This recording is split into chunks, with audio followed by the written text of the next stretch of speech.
Fala pessoal, muito boa noite a todos vocês. Que prazer recebê-los aqui no meu Periscope.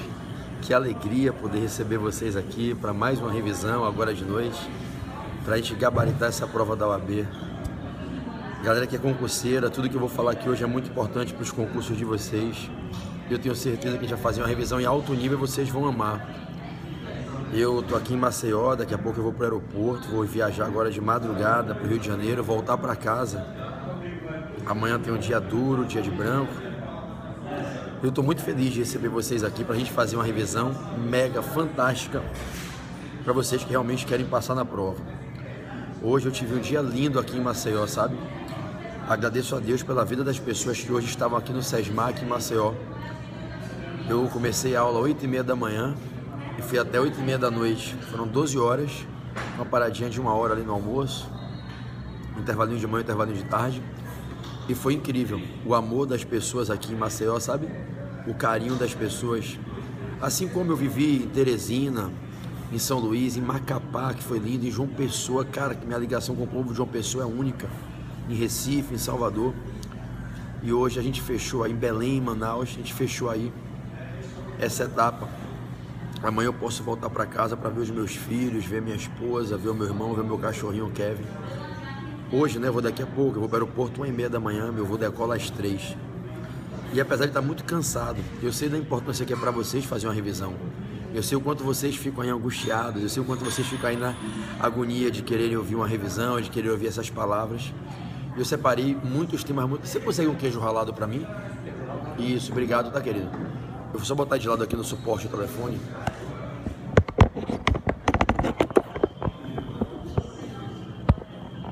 Eu sei o quanto para vocês é importante a gente estar junto, né? O treinador tá junto com a gente nessa reta final. E é óbvio que eu não ia deixar faltar, não ia deixar vocês na mão. E é lógico. Deixa eu aproximar aqui, deixa eu ajeitar aqui, peraí. Vamos lá. É lógico que eu não ia ficar longe de vocês na semana da prova. Eu vou estar com vocês todos os dias, tenho certeza. Todo dia eu vou estar aqui dando o meu melhor por vocês. Vocês sabem o quanto eu amo fazer isso. O quanto eu sou apaixonado por dar aula para vocês, treinar vocês, viver esses momentos com vocês. Essa nossa sinergia, né, gente? Essa nossa química. Principalmente vocês que estão aí, que treinam comigo no coaching, exame de ordem, que eu sou apaixonado por vocês. Obrigado, tá, querido? Então, o que eu vou pedir a vocês para a gente começar? Eu quero começar com o direito do consumidor. Depois eu quero pular para civil, para administrativo, tributário e constitucional. Eu quero fazer uma live maravilhosa para vocês.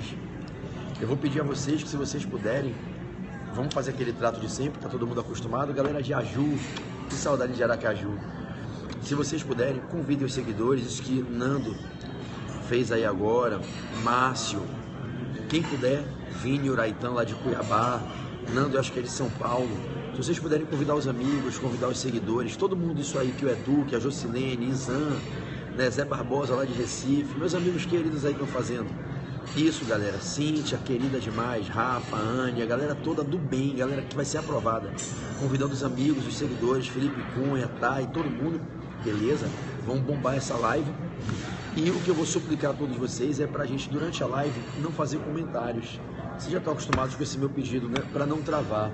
Então, quem não sabe, é só botar o dedinho aí nesse bonequinho. Deixa eu ver se eu equilibro aqui.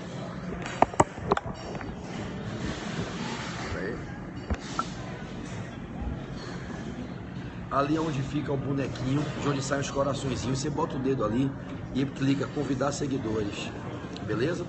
Então eu vou pedir a todos que a gente possa fazer uma live tranquila, sem comentários, sem perguntas, para eu ir passando as dicas para vocês.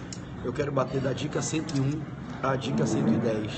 A gente chegou à dica de número 100 e agora é hora da gente seguir com a dica 101 à dica 110, tudo bem? Então eu quero dar 10 dicas. Deixa eu lembrar vocês que hoje é terça-feira, hoje é terça, amanhã é quarta-feira, amanhã tem uma puta revisão gratuita de direito administrativo com a mega professora Claudinha Molinaro, lá no Periscope do Amo Direito, amanhã de noite, não deixem de assistir, anotem aí, amanhã, Cláudia Molinaro, Direito Administrativo no Periscope do Amo Direito, é a professora do Portal F3, é a nossa professora titular de ADM, ela é foda, ela é monstra. Quem conhece Claudinha Molinaro sabe que ela é o bicho. Amanhã ela vai entrar para fechar a prova de ADM, tudo bem? Amanhã no Amo Direito, Periscope do Amo Direito. Na quinta tem a minha revisão ao vivo pelo Portal F3. Eu queria muito que vocês assistissem, tá certo? Eu queria pedir para todos vocês, todos, assistirem, tá? Todo mundo assistindo a minha revisão ao vivo o dia inteiro. Quinta-feira é o meu aniversário. Meu aniversário é sexta. Eu vou comemorar com vocês na quinta, ao vivo, o dia inteiro. E vão estar vários professores presentes nessa revisão pelo site do Portal F3, quinta-feira, tá certo?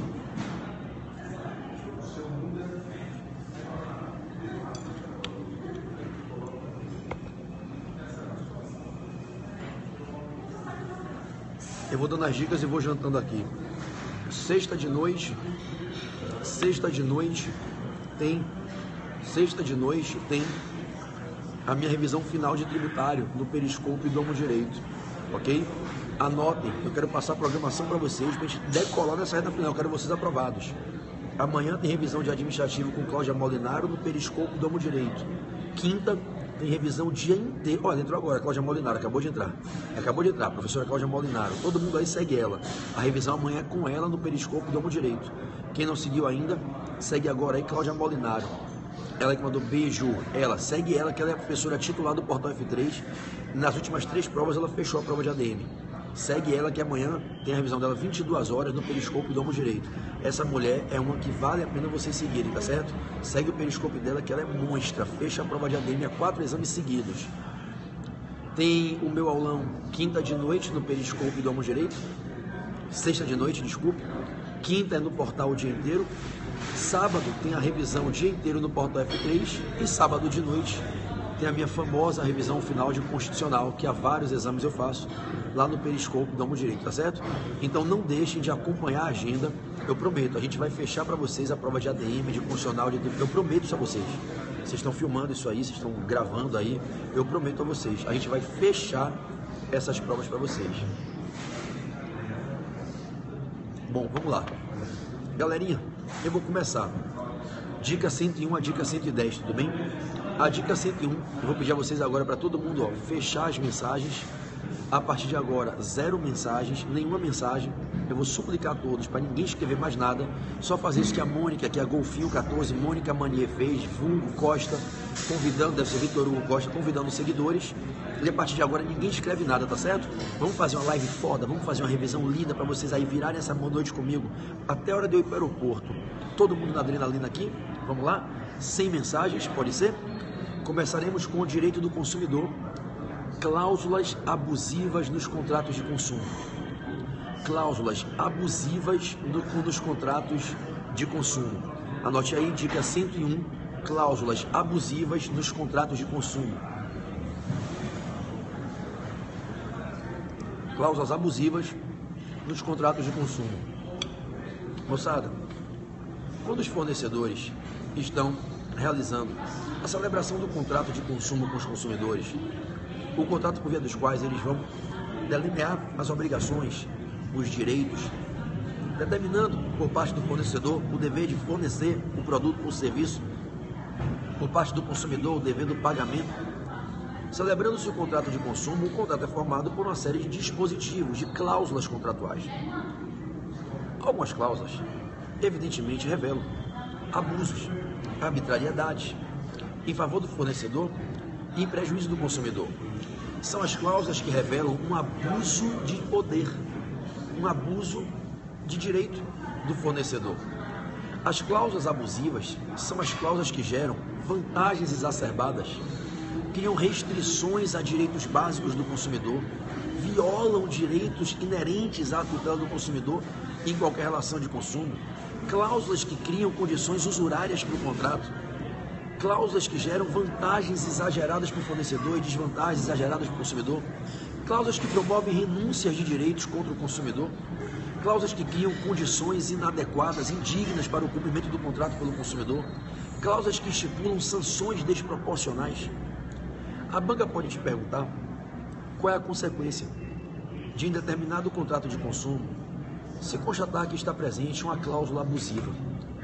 Preste bem atenção.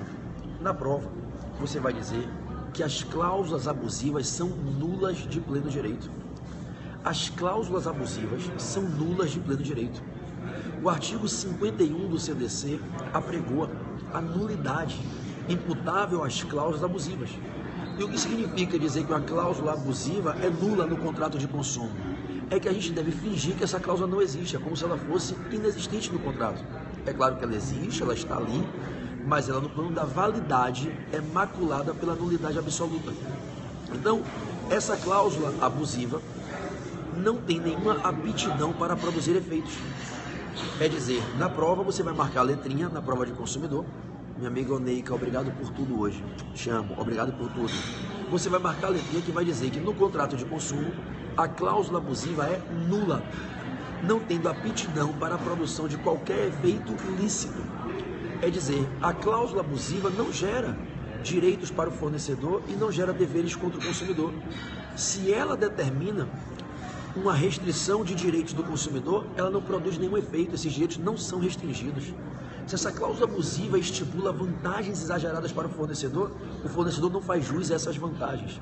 Então, na prova, você vai dizer que o CDC estabelece que as cláusulas abusivas são nulas e aí a gente considera como se elas não estivessem presentes no contrato. O teor delas não tem execuibilidade, elas não são aptas à produção de quaisquer efeitos válidos, ilícitos, não podem produzir efeitos. Então, na prova, cláusulas abusivas são cláusulas nulas de pleno direito, sem aptidão para a produção de efeitos lícitos, não geram direitos, não geram deveres. Aquilo que elas determinam não pode ser executado, não pode ser exigido, em razão da nulidade do referido dispositivo contratual. A cláusula, portanto, abusiva é nula, não tem aptidão para a produção de efeitos, não gera direitos, não gera deveres, não pode ser execuível.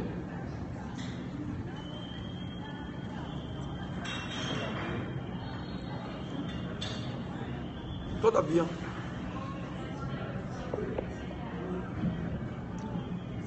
vocês me desculpem estar falando e dando aula e comendo, mas eu preciso me alimentar.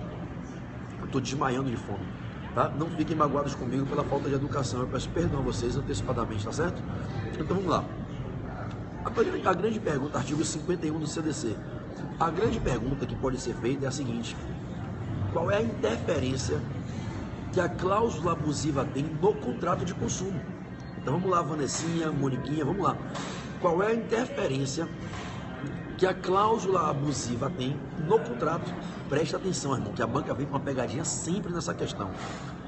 Em tese, a cláusula abusiva não nulifica o contrato. O contrato sobrevive, o contrato é válido. A cláusula é afastada, o contrato sobrevive. Então, se eu tenho um contrato que tem uma cláusula abusiva quanto à forma de pagamento, eu nulifico essa cláusula, mas o contrato sobrevive quanto ao objeto, quanto à data da entrega da coisa. Eu não invalido o contrato de consumo, entende? Então, o que se nulifica é o dispositivo e não o contrato. Agora, presta atenção. Pode ser que ao se retirar a cláusula, você baixe o contrato fica impossível de ser executado.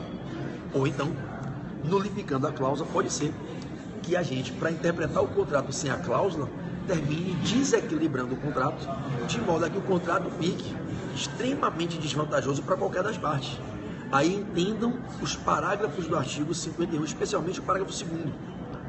A cláusula abusiva não nulifica o contrato, salvo se, ao se interpretar o contrato com a subtração da cláusula abusiva, se torne impossível mantê-lo de forma equilibrada.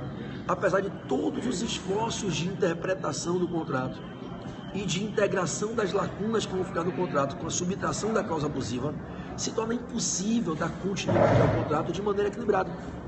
Então, se ao se retirar a cláusula abusiva, a única chance de conduzir o contrato de consumo é de um modo em que ele fica desequilibrado, gerando desequilíbrio, vantagens exageradas, prejuízos exagerados para qualquer das partes, aí o contrato inteiro fica invalidado, aí cai o contrato inteiro. É aquela história: eu vou cortar seu dedinho, dá para a mão continuar a funcionar? Dá, então a mão continua sem o dedinho. Agora, se eu cortar o seu dedo, é numa situação em que você só poderia continuar se a mão precisasse dos 5 dedos, não tem como continuar, então a gente nulifica a mão inteira. Então, para a prova, a gente vai dizer que uma cláusula abusiva, em regra, não invalida o contrato. Ela vai desafiar o intérprete a tentar salvar o contrato e dar continuidade à execução do contrato de modo equilibrado. Mas se apesar de todos os esforços de interpretação do texto, de integração da lacuna, não for possível manter o contrato equilibrado, percebendo-se que o contrato sem a cláusula que foi tirada porque era abusiva vai ficar desequilibrado, gerando desproporções nas prestações, aí o contrato inteiro é nulificado, tudo bem? Então, 3 verdades para você desse primeiro tema, que é o tema 101 do nosso Papo com PB. Cláusulas abusivas são nulas de pleno direito, não tem aptidão para a produção de efeitos lícitos e a gente finge que elas são inexistentes no contrato. Em regra, não invalidam o contrato, salvo se for impossível mantê-lo de modo equilibrado, aí o contrato inteiro é invalidado. Tudo bem? Xande, meu irmão, te amo de paixão, um beijo para você. Vamos lá, vamos caminhar? Vamos para a dica 102? Eu quero conversar com você no direito civil agora. Vamos continuar no direito privado, vamos sair de direito consumidor para o direito civil, ok? Anote o tema aí, formas de aquisição de propriedade no direito civil brasileiro. Obrigado, Djalma, por indicar meu Instagram aí, valeu, Djalmão. Formas de aquisição de propriedade no direito privado brasileiro e a ausência da força translativa nos contratos. Formas de aquisição de propriedade no direito civil, no direito privado brasileiro e a ausência da força translativa nos contratos. A ausência da força translativa nos contratos. É o tema 102 da nossa revisão, do nosso Papo com o PB para a prova da OAB.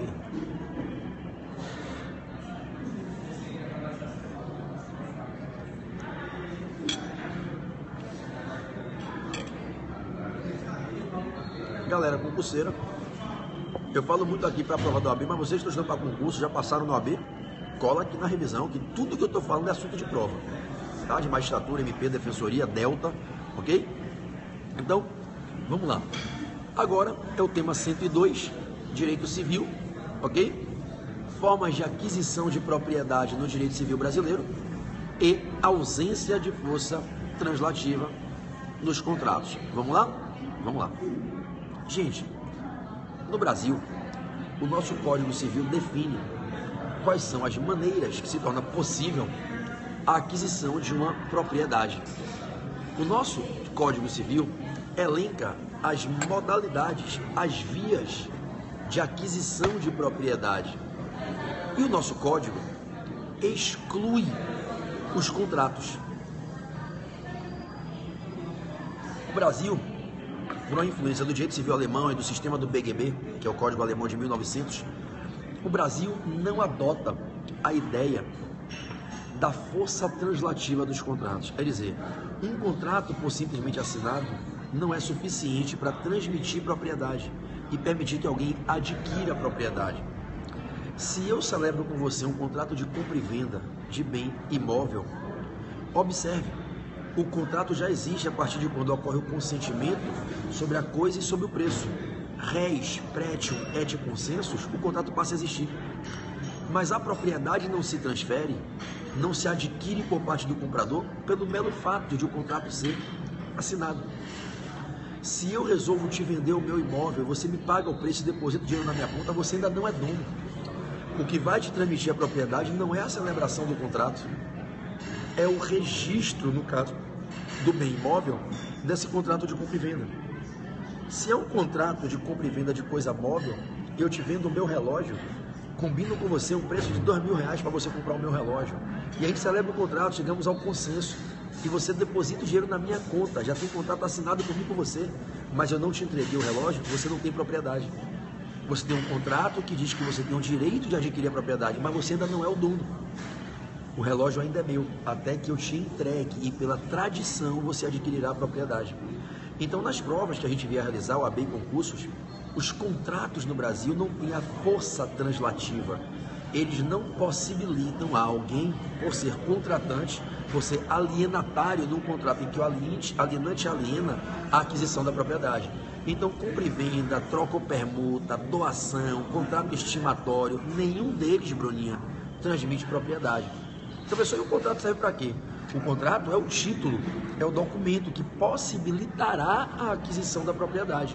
O contrato é o justo título que legitimará, quando eu tenho um contrato de alienação de bem, o alienante dispondo, alienando o seu bem, O contrato é um título que legitima o alienatário adquirente a adquirir a propriedade. Mas o contrato não transmite. Ninguém vira proprietário porque fez o contrato. Ah, PB, se você me doar uma casa, você só é proprietário a partir do registro da doação. Enquanto não registrar, a casa é minha. PB, se você me doar uma coisa móvel, enquanto não houver a tradição da coisa, você não é o proprietário. Você tem a expectativa de receber o direito de propriedade. A propriedade continua no patrimônio do alienante, enquanto a gente apenas tem o contrato. Então pode marcar sem medo nas provas que os contratos não têm força translativa do direito real de propriedade. Os contratos não transmitem propriedade no direito civil brasileiro. E quais são as formas de aquisição de propriedade? Bom, depende se o bem é móvel ou imóvel. A propriedade imóvel se adquire por 3 vias. Anote: registro, uso capião e accessão. As 3 modalidades de aquisição de propriedade de bem imóvel no direito civil brasileiro: registro, uso capião e accessão. Anota aí: registro, uso capião e accessão. Registro, uso capião e accessão são as únicas vias de aquisição de propriedade imobiliária no Brasil. Somente essas, nenhuma outra. Registro, uso capião e accessão.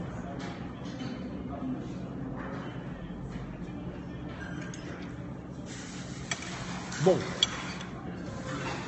perfeito. Vou ensinar um macete no final. Estou na rua, vou ensinar um macete no final. Né? Achando um tesouro chamado adjunção no meio de uma confusão. E aí uma comissão fez uma especificação. Eu vou ensinar para vocês já já, tá?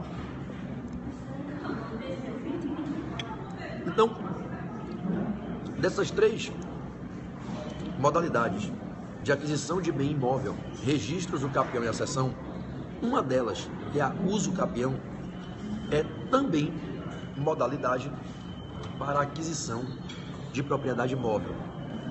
A única forma de aquisição de propriedade de bem móvel e imóvel é a uso capião.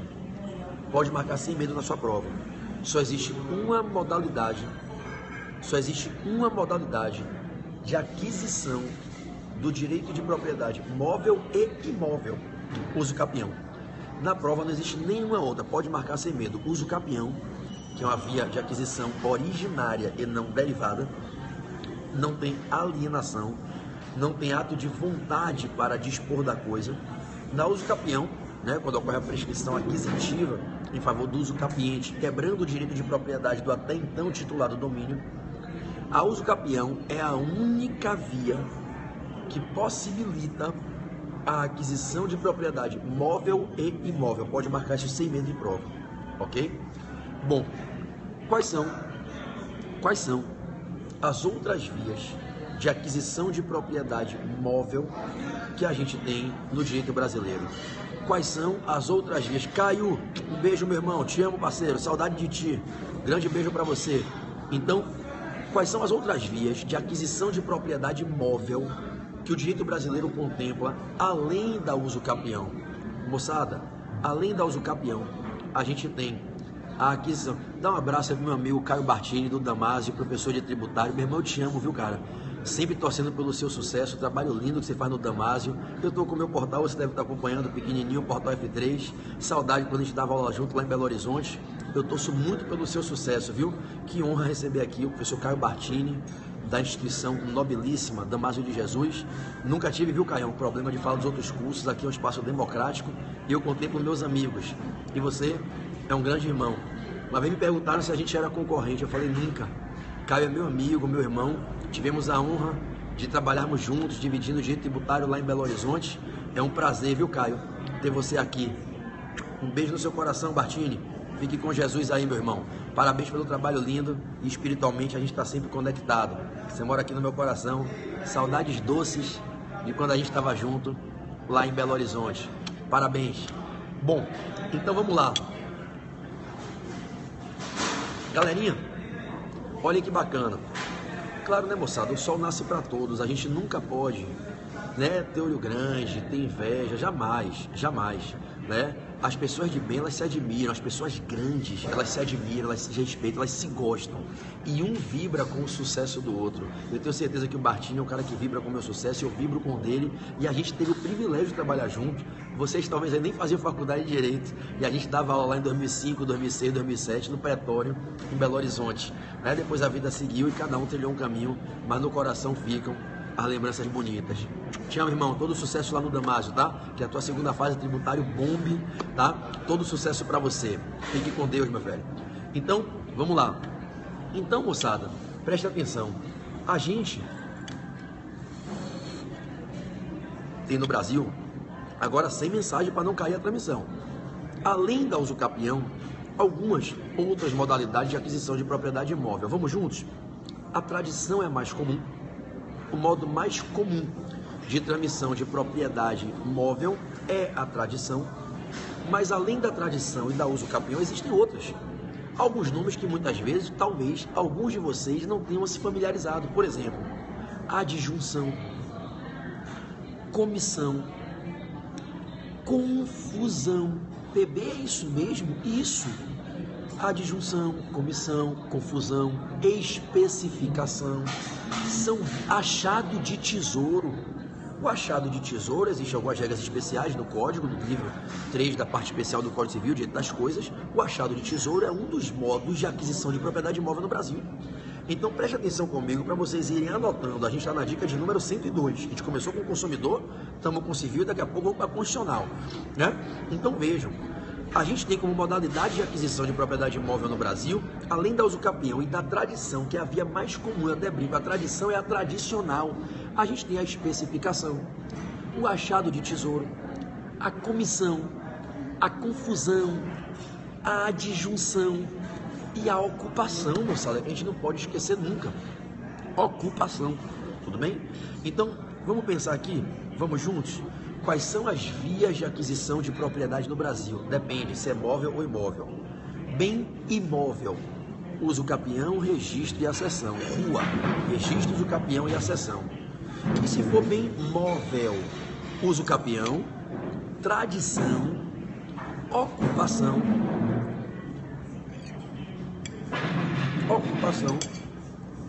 achado de tesouro, especificação. Se cair tudo isso na prova, você marca verdadeiro, viu? Não dá tempo de eu te ensinar cada um aqui no seu conteúdo, nos seus pormenores, ficaria muito longa a dica de civil, mas tudo que eu estou te falando, se você ler domingo, você não vai esquecer. Especificação, comissão, confusão, adjunção, todas elas são vias de aquisição de propriedade imóvel. Vamos repetir de novo?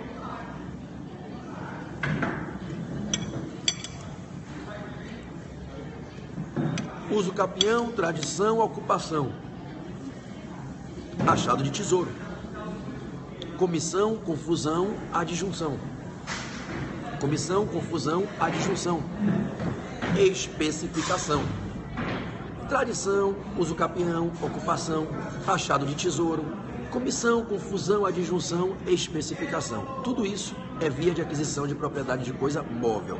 PB e imóvel, registros, usucapião e acessão. A acessão pode ser natural ou artificial, por força da natureza ou por força da vontade dos homens. Acessão natural ou acessão artificial, ok? Acessão natural ocorre quando nós temos alguns fenômenos da natureza. Perfeito, Fabrição? Perfeito?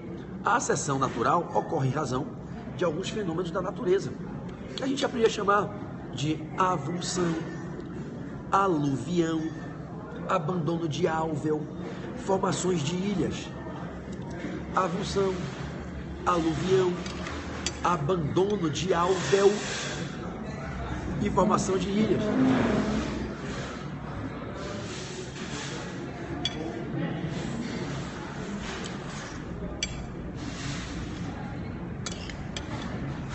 Já a acessão artificial é aquela que se faz por plantações e construções. Uma plantação, uma construção de uma casa super comum nos empreendimentos imobiliários. É uma via de aquisição de propriedade imóvel através da acessão artificial pela construção.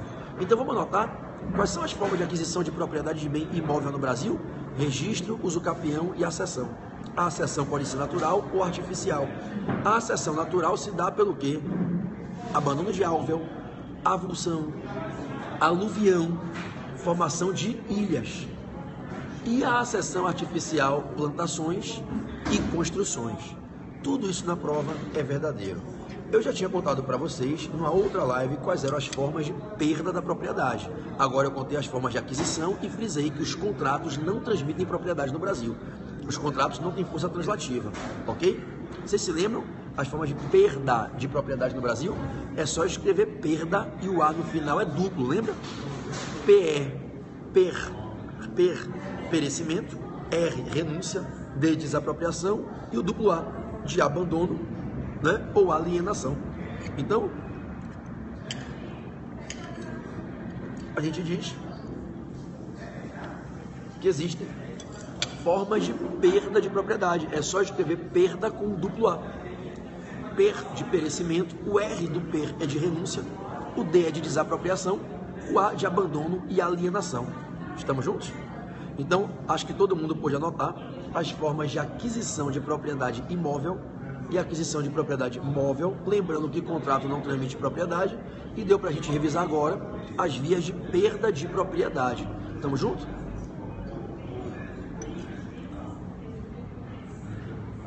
Pessoal, sem sacanagem, tá parecendo coisa de criança, nego comentando na live. Uma live de revisão, véspera de prova. A galera ficar comentando, escrevendo, porra, sem sacanagem. Se eu fosse aluno, eu ia ficar puto da vida. Alguém ficar atrapalhando a porra da transmissão.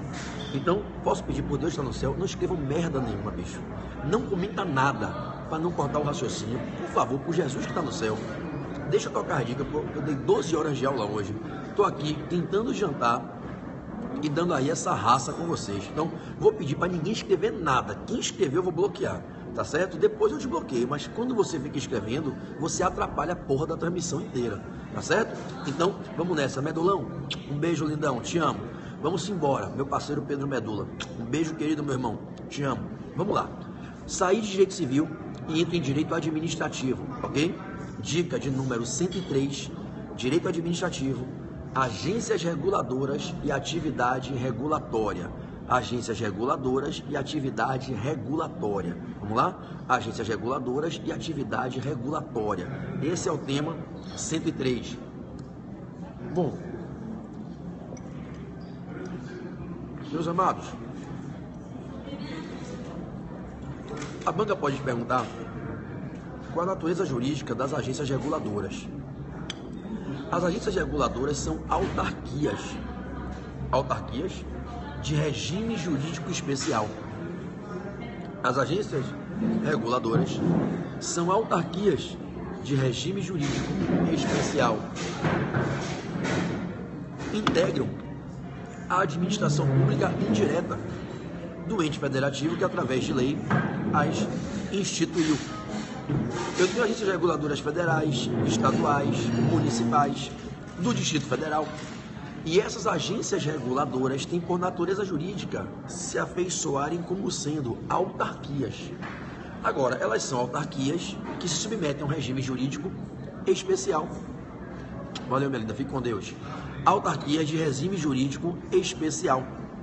No que consiste o regime jurídico especial? Consiste na existência de um conjunto de normas específicas diferenciadas que se aplicam apenas a essas autarquias e não às autarquias simples, às autarquias fundacionais. Então, as agências reguladoras são autarquias de regime jurídico especial, é dizer, autarquias para as quais o legislador estatui um catálogo de normas específicas adaptadas à realidade, às peculiaridades da atividade empreendida por essa autarquia, que é a atividade regulatória. Então, se quer na sua prova, o que são agências reguladoras? São autarquias. Elas se posicionam aonde? No primeiro setor, administração pública. Especificamente, elas estão aonde? No quadro de pessoas da administração indireta. Agências reguladoras são autarquias da administração indireta do ente federativo que as instituiu. Pode anotar aí nos seus apontamentos. Agências reguladoras são autarquias de regime jurídico especial que integram a administração pública indireta do ente instituidor. E qual é a atividade fim de uma agência reguladora? É a atividade regulatória, e por isso o nome é agência reguladora.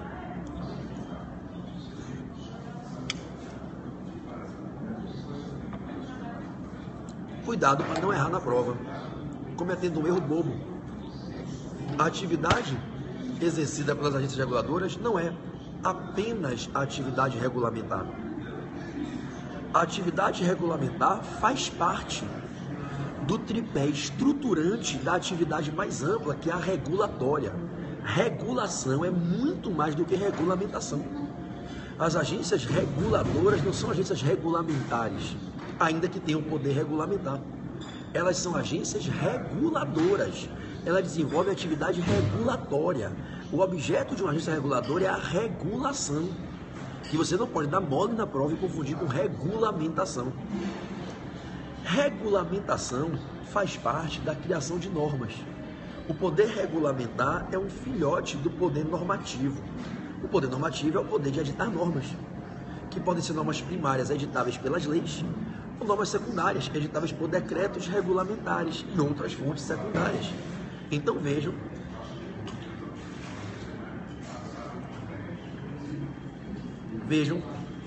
que as agências reguladoras desenvolvem a atividade regulatória ou de regulamentação, e a atividade de regulamentação é estruturada com um tripé. Quais são esses três pilares da atividade de regulação, que é a atividade regulatória? Fiscalização, julgamento e normatização. Regular um setor de mercado, regular um serviço público, regular uma atividade pública ou um segmento do setor privado, regular algo no primeiro setor, que é a administração pública, ou no segundo setor, que é o mercado. Regular, exercer regulação é fiscalizar, poder de polícia, julgar conflitos de interesse naquele setor que está sendo regulado e editar normas. As agências reguladoras desenvolvem essa atividade de regulação em que, ao estarem regulando o segmento regulado, elas fiscalizam o segmento, fiscalizam os agentes que atuam ali, fiscalizam os comportamentos e posturas ali empreendidos, julga conflitos de interesse que surgem ali e editam normas técnicas para controlar com tecnicidade a fluência daquele segmento. Quando estamos falando do poder normativo, de editarem normas, as agências reguladoras exercem o poder regulamentar. Elas criam regulamentos normativos que são veiculados através de resoluções. A resolução é a forma do ato administrativo, o regulamento é o conteúdo. Então, a resolução regulamentar, através da resolução, as agências externam regulamentos. Assim como a gente tem decretos regulamentares que o chefe do executivo edita, o decreto é um ato do chefe do executivo, presidente, prefeito, governador. A agência reguladora não faz decreto, o decreto é ato de chefe de poder executivo. A agência reguladora faz resoluções colegiadas. Colegiado não faz decreto, faz resolução. E a resolução veicula um regulamento, um conjunto de normas. Então, quando a agência reguladora está editando suas resoluções normativas, apresentando regulamentos dentro dessas resoluções, ela está exercendo o poder normativo, que por se exercendo através da edição de um regulamento, é poder regulamentar. Veja que a regulação abarca, envolve, abrange a regulamentação, a fiscalização e sanção e os julgamentos. Então, a atividade regulatória é uma atividade que se estrutura através de uma trilogia: poder de fiscalizar e sancionar, poder de polícia, poder de julgar conflitos de interesse e poder de editar normas técnicas, ok? O fenômeno da agencificação no Brasil começou em 1997, com a ANEEL e a Anatel, com as leis 9427 e 9472. Depois vieram outras tantas: Anvisa, ANS, ANTAC, ANTT, ANP, ANA, Agência Nacional das Águas, ANP, Agência Nacional do Petróleo, Anvisa para a Vigilância Sanitária, ANS, Agência Nacional de Saúde, ANTAC, ANTT para os transportes terrestres. Nós temos várias agências. As pioneiras foram a ANEEL e a Anatel. ali em 1997, já se vão quase 20 anos da implementação no Brasil do fenômeno da agencificação, em que se passou a criar no Brasil essa autarquia de regime jurídico especial, chamadas agências reguladoras, que desenvolvem atividade regulatória. Então, quando eu falo que a ANP regula o setor do petróleo, a ANP fiscaliza os agentes que exploram o petróleo no Brasil. A ANP pune aplicando sanções administrativas quando ocorrem infrações na exploração do segmento petrolífero. A ANP, ela julga conflitos que ocorrem entre os agentes que exploram o setor do petróleo e o próprio Estado. A ANP edita resoluções com normas técnicas que dão, por exemplo, a composição fluida da mistura de um combustível derivado de petróleo. Então a ANP tem todo esse poder, assim como a Anvisa, assim como a ANAC. A ANAC tem resoluções que em qualquer aeroporto você tem acesso. A ANAC tem resoluções que vinculam as companhias aéreas a cumprirem as normas das resoluções da ANAC. Quantas vezes você está no aeroporto, conforme artigo tal, da resolução número tal, da ANAC, o seu embarque, você não pode embarcar com tal equipamento a bordo, tudo do poder normativo da ANAC. Então, observe que as agências reguladoras surgiram para receber um poder em nome da administração pública, porque as agências reguladoras são autarquias. As autarquias são sujeitos que viabilizam a administração pública indireta, descentralizada, mas são sujeitos que conduzem a administração pública. A agência reguladora surgiu para exercer poder de fiscalizar e punir, poder de polícia, fiscalização e sanção, julgar conflitos no segmento regulado e editar normas. Agora, tudo com base num primado, num princípio, que é o princípio da despolitização e da persecução da melhor especificidade técnica. O que inspira a atividade regulatória é pessoas técnicas, capacitadas, concursadas, pessoas quando são nomeadas para serem diretoras, pessoas com currículos invejáveis, pessoas de altíssima formação acadêmica. Um diretor de agência reguladora é uma pessoa de profunda intelectualidade. Eu não tenho que ter políticos cuidando do padrão digital da TV brasileira. Eu não tenho que ter político dizendo qual é a composição de hidrocarboneto fluido no combustível derivado de petróleo. Eu não tenho que ter político me dizendo qual é o teor de densidade que eu tenho que ter na fluência dos quilowatt-hora de energia elétrica para irradiar uma cidade, um bairro inteiro. Isso não cabe aos políticos. Despolitização.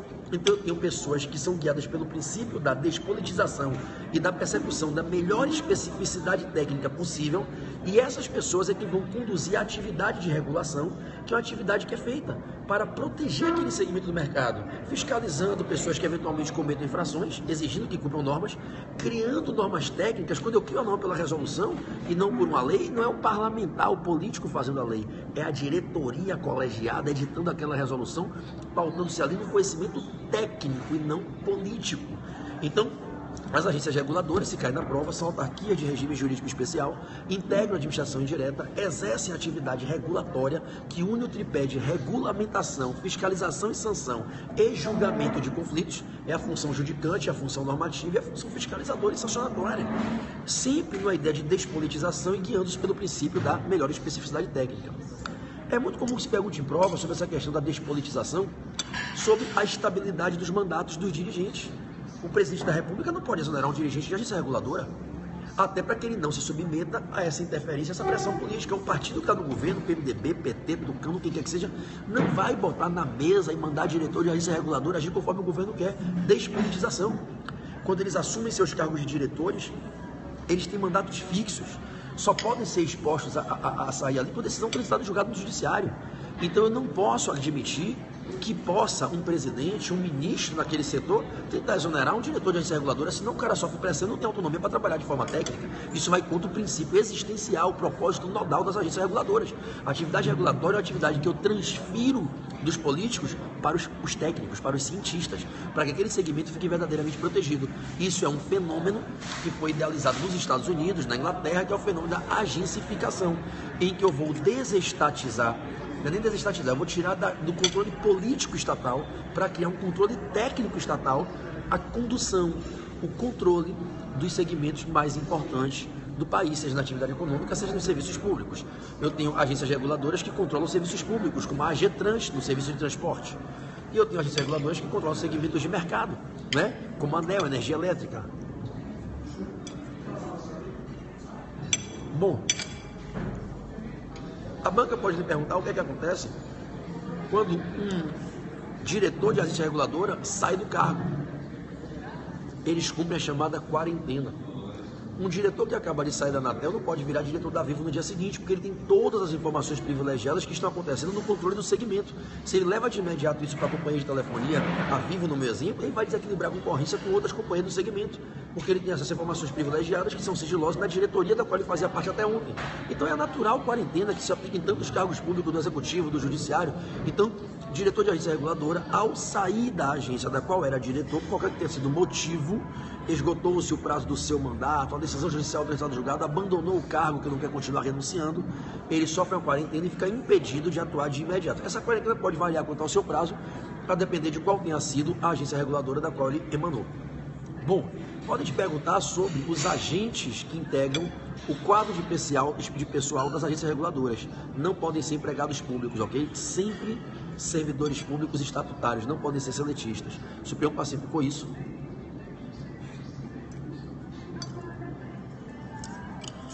Entendendo que a relação da administração pública com os agentes públicos que integram o quadro de pessoal das agências reguladoras não pode ser uma relação instável como é a relação do trabalho no modelo privado guiado pela CLT, em que a qualquer momento a pessoa pode perder o emprego. Então, a gente não é sinônimo. Por favor, sem perguntas. Não é sinônimo e sem perguntas. Então, a gente não pode... Ai, me confunde, tá vendo? Já esqueci. Então, vamos lá. Os agentes públicos que integram o quadro de pessoal das agências reguladoras não... Caralho, eu tô pedindo para não perguntar, brother. Não podem ser empregados seletistas, somente servidores regidos pela Lei 8.112 e por algumas normas especiais das leis específicas que regem a agência reguladora, a Lei de Normas Gerais e as leis especiais de cada agência reguladora. Então são sempre servidores públicos estatutários, não podendo ser empregados privados regidos pelo regime seletista aplicável ao direito privado. Isso foi pacificado em julgamento de controle abstrato, em ação direta de inconstitucionalidade, que veio afastar a previsão que foi feita em algumas leis para autorizar a contratação de agentes pessoais para agências reguladoras, contratando-os como empregados públicos submetidos ao regime seletista. Não pode, se cair na prova, pode marcar sem medo. Servidor público, regime estatutário para os agentes que integram o quadro de pessoal das agências reguladoras. Tudo bem até aqui? Bom, é muito comum que no âmbito das agências reguladoras as bancas usem três palavras mágicas. Uma é a despolitização, que significa que a gente deve ter o mínimo de interferência possível dos políticos na condução da atividade regulatória. A outra é a deslegalização, que é melhor chamada como delegificação, e a outra é a desjudicialização. É muito comum que em prova se associe a atividade regulatória conduzida pelas agências reguladoras os fenômenos da deslegalização, que eu prefiro chamar de delegificação. Não me surpreenderia se o examinador, o desembargador Ricardo Couto, um cara muito culto, que é quem faz a prova de ADM, falasse em delegificação. Delegiferenda, vamos delegificar. E desjudicialização. Quando eu crio órgãos administrativos de julgamento dos conflitos de interesse, a ANAC, através de uma comissão de julgamento, vai julgar um conflito entre as companhias aéreas. A Anatel vai julgar um conflito envolvendo consumidores e companhias de telefonia móvel. Eu estou desjudicializando, tirando do julgamento daquele conflito do judiciário, ainda que não seja vedado buscar o judiciário, mas eu estou criando um órgão específico de julgamento dentro da administração indireta para julgar com base em técnicos que conhecem a matéria. É a desjudicialização. E quando eu falo da criação de normas através das resoluções, que nessas resoluções veiculam regulamentos, então a ANAC, a Anatel, a ANEEL, a Anvisa, a ANTT, a ANA, a ANA, a Agência Nacional das Águas, quando elas criam suas resoluções e editam regulamentos, fornecendo normas técnicas para regulamentar o setor regulado, a gente fala da delegificação. Eu estou criando normas que não estão vindo por leis do Congresso Nacional, do Parlamento Estadual, e sim por resoluções técnicas editadas pelos diretores que colegiadamente dirigem a agência reguladora, entenderam? Então isso é delegificação, que alguns chamam de deslegalização. A deslegalização ou delegificação é o fenômeno de criação de normas sem passar pelo Poder Legislativo. Normas gerais e abstratas que vão se aplicar tecnicamente ao setor regulado. Agora vejam, o que é despolitização? As agências reguladoras não devem ser influenciadas pelos agentes políticos do Legislativo e do Executivo, pelos deputados, pelos senadores, pelos prefeitos, presidentes, governadores, devendo ser guiadas por técnicos, por pessoas de capacidade técnica que ingressam no quadro de PCA, ora pelo princípio do concurso público, ora, no caso dos diretores, por nomeação após aprovação do Senado. Né? Os diretores de agência reguladora são aprovados pelo Senado, no âmbito federal, evidentemente, no âmbito estadual, pela Assembleia Legislativa. Né? Então, despolitização é cortar a influência política. A despolitização não se faz presente na desjudicialização, porque na desjudicialização eu não estou cortando a influência política, eu estou tirando do judiciário e não de poder legislativo e executivo. E estou levando o julgamento para órgãos e tribunais administrativos e das agências reguladoras. Então, na desjudicialização, eu estou falando de julgamentos administrativos. Eu tiro do judiciário para julgar ali os conflitos de interesse nos tribunais administrativos. Então, não tem despolitização aqui. A desjudicialização não é fruto da despolitização. Agora, a delegificação, a deslegalização é fruto da despolitização.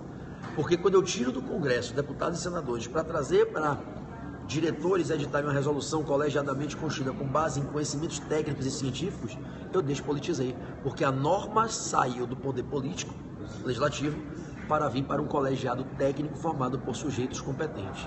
Bom, tem muitas outras coisas para falar, evidentemente. Eu tenho um curso completo sobre agentes reguladores, não é o caso aqui numa revisão, é só